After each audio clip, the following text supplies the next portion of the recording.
আসসালামু আলাইকুম রহমতুল্লাহ। তো আজকে আপনাদের দেখাবো যে আমাদের যে ঘাসের জমি ছিল ওইখানে আমরা ধান লাগাইছিলাম। তো ওই ধানগুলো কেমন হয়েছে তা আপনাদের মাঝে উপস্থাপন করার চেষ্টা করব। তো আপনারা এই ভিডিওটি সম্পূর্ণ দেখবেন। তো এই ধানের জমি দেখার জন্য আমাদের বাড়ি থেকে আমি রওনা দিয়েছিলাম ধানের বইয়ের উদ্দেশ্যে। তো আমাদের এই ধানের বই যেহেতু আমাদের বাড়ির পাশে বলতে একদম আমাদের বাড়ির পিছন সাইডে একদম একবার পাশে আর কি, এক বাড়ির সাথেই বলা চলে। তো এই জায়গায় ঘাস লাগালে একটু সুবিধা আমাদের জন্য। তো বর্ষার সময় আমরা এখানে ধান লাগিয়ে দেই। তো বর্ষার পর নিয়ে বছর তেমন একটা আমাদের এখানে আসছিল না, বিগত 2 বছরে আসে না। তো এই বছর মনে করছিলাম যে আসবে, কিন্তু এই বছর আসে নাই। তো আপনারা ভিডিওটি দেখতে থাকুন। আসসালামু আলাইকুম রহমতুল্লাহ। তো আপনারা দেখতে পাচ্ছেন আমাদের এই জমি, ধানের জমি।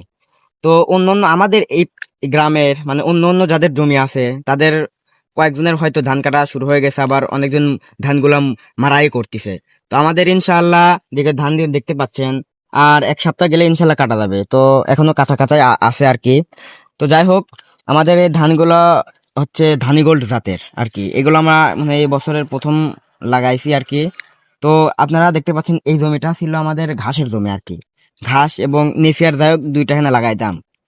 তো এই জমিতে আমরা ধান লাগাই। তো ধান লাগানোর পরে আমরা এখানে করবো আবার এই ধানগুলো তুলবো না, তোলার পর মানে ধানগুলো কাটার পরে মাড়াই করার পর এই জায়গা খ্যার মানে প্রতি বছর এই জায়গা আর কি পানি চলে আসে, কিন্তু এই বছর 2 বছরের মতো পানি আসে না আর কি। তো পানি আসার পর মানে পানি যখন চলে যায় আর কি, তখন এই জায়গা আমরা সুন্দরভাবে যে কেদের উপরও আবার মানে পেঁয়াজ আছে না, মোল কাটার পেঁয়াজ আর রসুন আছে, কেদের উপর লাগাই কিংবা চাষ চাষ দিয়েও লাগাই। তো এই বছর আমাদের চাষ দিয়ে লাগাতে হবে, কারণ যেহেতু এখানে কাদার নাই, কারণ এখানে পানি উঠছিল না।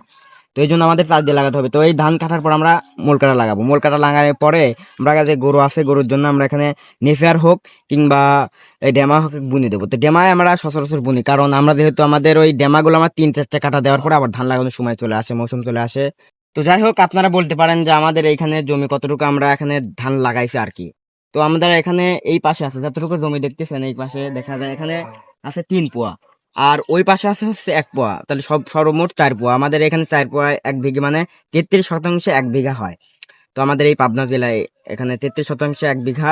তো যাই হোক, এখানে আমরা 1 বিঘা আলহামদুলিল্লাহ ধান লাগাইছি। তো ইনশাল্লাহ এক সপ্তাহ পরে ইনশাল্লাহ কাটা যাবে। তো মাশাল্লাহ যাই হোক, ধানগুলা ভালোই হয়েছে।